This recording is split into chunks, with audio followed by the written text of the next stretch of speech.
There are three main types of banks: retail, that operate in the high street and work with individuals; commercial, those that focus on business customers; and investment banks. These help businesses work in the financial markets. Some banks work across these subsectors, but at any level, its income must exceed its liabilities to make a profit. Income is generated from the fees it charges for its services and the interest it earns. Its liabilities are its deposits or borrowings, which it uses to lend out or use to generate a rate of interest or fee income. While a bank's profitability is important, so too is its revenue. A big contributor to its revenue is net interest income. This is when earnings from its loans outstrips the costs of servicing its borrowings.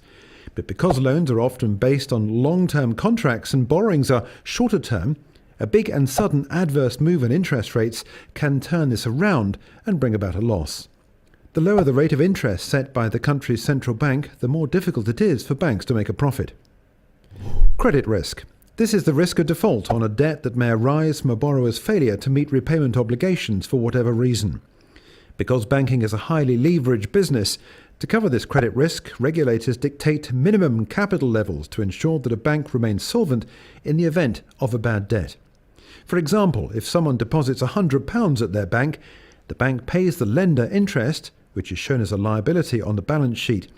The bank then lends that same 100, say 10 times, creating £1,000 of loans to a number of people, each paying a rate of interest dictated by that person's ability to pay it back.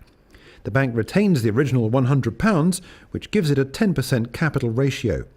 Under current legislation, as a general rule, the bank must hold at least 10% in cash. Finally, the loan loss provision, or bad debt provision. This is an expense and represents the money set aside to cover loans the bank believes may not be repaid. Expect this number to rise when the economy is going through a tough period and borrowers, for whatever reason, choose not to or cannot pay back the loans.